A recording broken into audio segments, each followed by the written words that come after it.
তরকারিগুলো বেড়ে দাও থালাতে।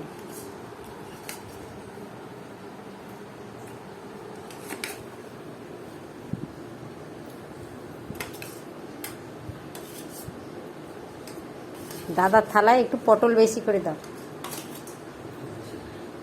এইটা দাদার থালা, পটল বেশি করে দাও।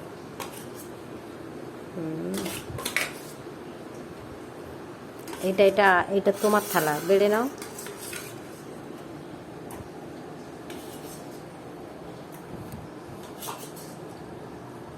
পটল নেবে না? নিয়ে নাও, একটু পটল নিয়ে নাও। বাস হয়েছে, সকলের না হয়ে গেছে। এবার তুমি হাতে খাওয়া শুরু করো। তোমার থালাটা নিয়ে নাও, এই বাটিটা সরিয়ে দাও। হাতে হাতে খাওয়া শুরু করো।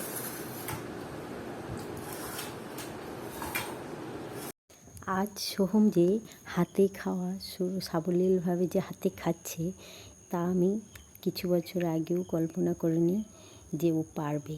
আজ ওর সেই গল্প বলবো। প্রথম যেদিন ওকে হাতে ভাত খাওয়ানো শুরু করেছিলাম, সেদিন এত কান্নাকাটি করেছিল যে বাড়ির সবার চোখে জল এসে গিয়েছিল। মনে হয়েছিল প্রচণ্ড অত্যাচার করা হচ্ছে বাচ্চাটির উপর, কিন্তু তা না। এই ধরনের বাচ্চারা হাতে শুকনো কোনো খাবার তুলে খেলেও তরকারি মাখানো ভাতে মোটেও হাত দিতে চায় না, কারণ ওই চ্যাটচ্যাটে ভাবের জন্য। প্রথম পাশে একটি ভেজা গামছা বা তোয়ালে নিংড়ে রেখে দিতাম। ও প্রত্যেকটি গাল ভাত খাওয়ার পর হাত মুছে নিত এবং ভাতগুলোকে মাখিয়ে ডালু ডালু করে দিতে হতো যাতে হাতে বেশি না লাগে। এরকম করতে করতে বেশ কিছু বছর কাটলো। তারপর আস্তে আস্তে মোটামুটি এখন খেতে পারে। এই সমস্ত বাচ্চাদের খাইয়ে না দিয়ে যদি থেরাপি দেওয়া হয়, তার সাথে সাথে যদি হাতে তুলে খাওয়ানো প্র্যাকটিস করানো যায়, তাহলে কিন্তু আস্তে আস্তে এরা শিখে যায়। যাদের এমন ধরনের বাচ্চা আছে, তারা কিন্তু অবশ্যই এই ধরনের প্রসেসটা একটু ফলো করে দেখবেন। মনে হচ্ছে তাতে সুফল পেতে পারেন, কারণ আমি সোহমকে এইভাবেই শিখিয়েছি। আর ওর আর একটা অসুবিধে ছিল, সেটা হলো কি, যে ও আবার মাঝে মধ্যে চামচ দিয়ে খেতেও একটু পছন্দ করে। সেটাও আমি খুব একটা আপত্তি করি না, কারণ ওর ইচ্ছেটাও একটুখানি গুরুত্ব দিতে হবে, না হলে ওর আবার ভালো লাগবে না। এই জন্যই কিন্তু ওর ইচ্ছেকেও গুরুত্ব দিই, আমাদের কথাটাও যাতে শোনে সেটাও দেখে নিই। এইভাবেই কিন্তু ওকে আস্তে আস্তে শিখিয়েছি।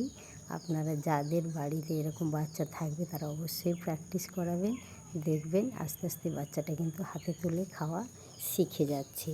তাতে কী হবে, ওকে এখন আমি কোথাও ছেড়ে চলে গেলেও আমার এত চিন্তা হয় না যে ও কী করে খাবে, কী করে মা খাবে, এই চিন্তাগুলো হয় না। ও কিন্তু অনায়াসে নিজের ভাতটা নিজে নিয়েও খেয়ে নিতে পারে, আবার কাউকে দিতেও পারে।